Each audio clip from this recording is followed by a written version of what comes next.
Go ahead. Celebrating National Reading Day.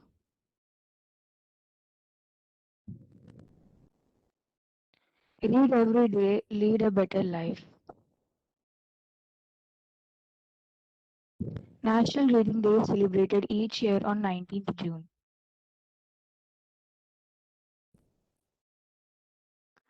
2021 marks the silver jubilee year for this event.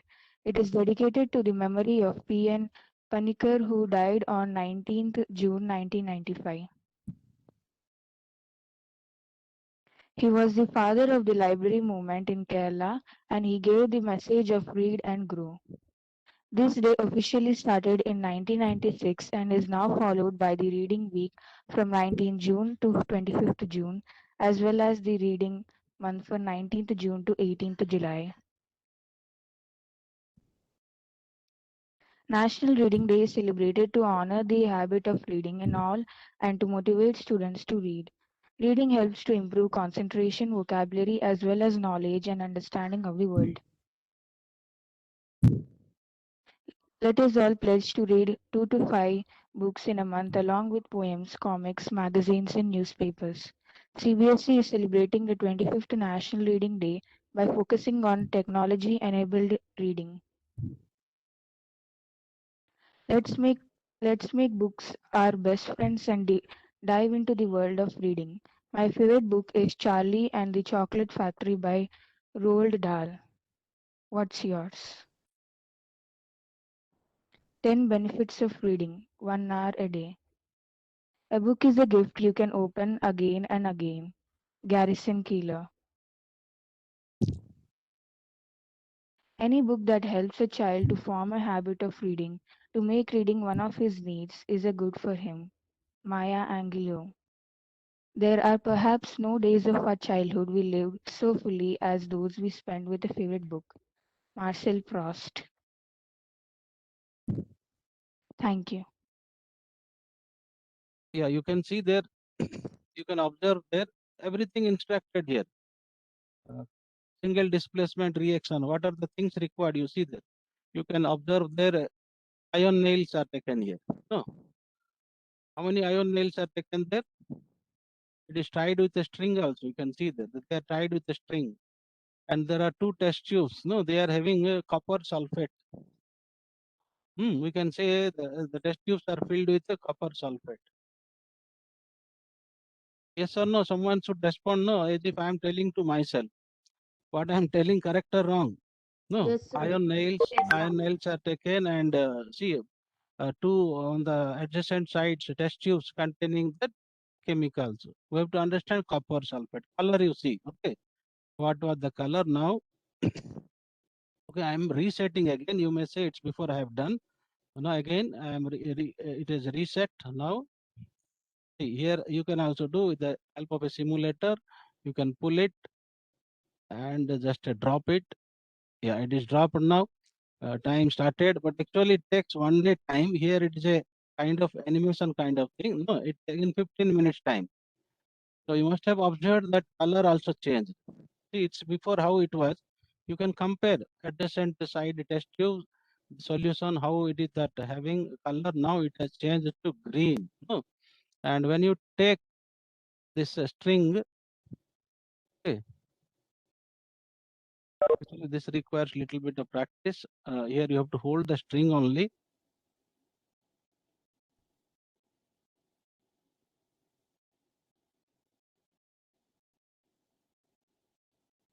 Let me pause.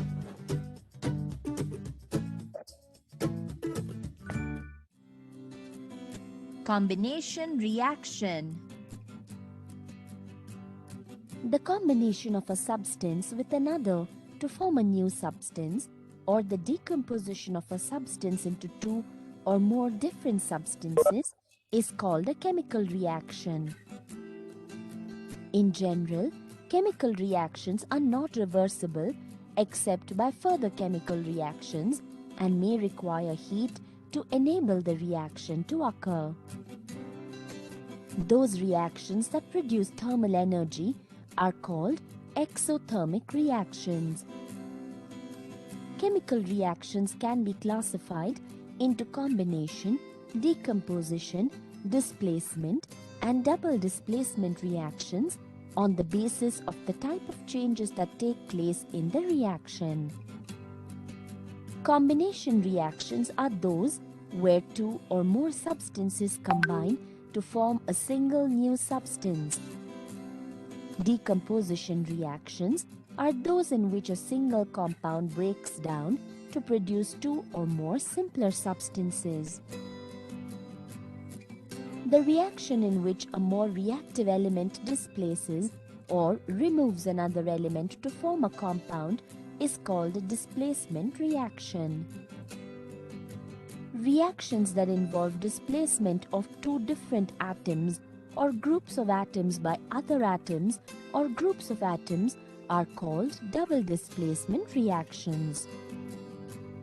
The experiment aims to study the action of water on quicklime and classify it as a combination reaction, decomposition reaction, displacement reaction, or double displacement reaction.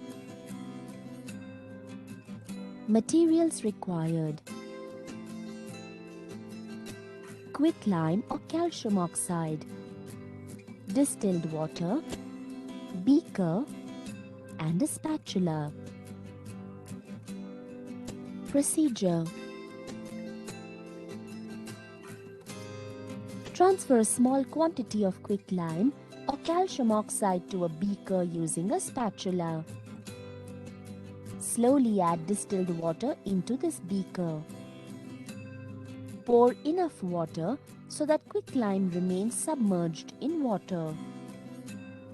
Here, quicklime reacts with water and forms a suspension of slaked lime in water.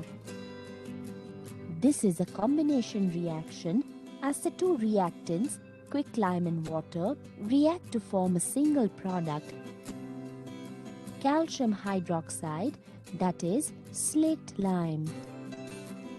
This reaction is exothermic in nature as it releases thermal energy in the process. Now, keep the beaker undisturbed for some time. We can see that the clear solution appears as the suspension of slaked lime settles down. This clear solution is known as lime water. To confirm the presence of calcium hydroxide in lime water, add a few drops of clear solution, that is, lime water, into a boiling tube. Close the mouth of the boiling tube with a cork and insert a glass tube into it. Then blow exhaled air into the lime water through this glass tube. On blowing, carbon dioxide contained in the exhaled air turns lime water milky, which proves that lime water contains calcium hydroxide.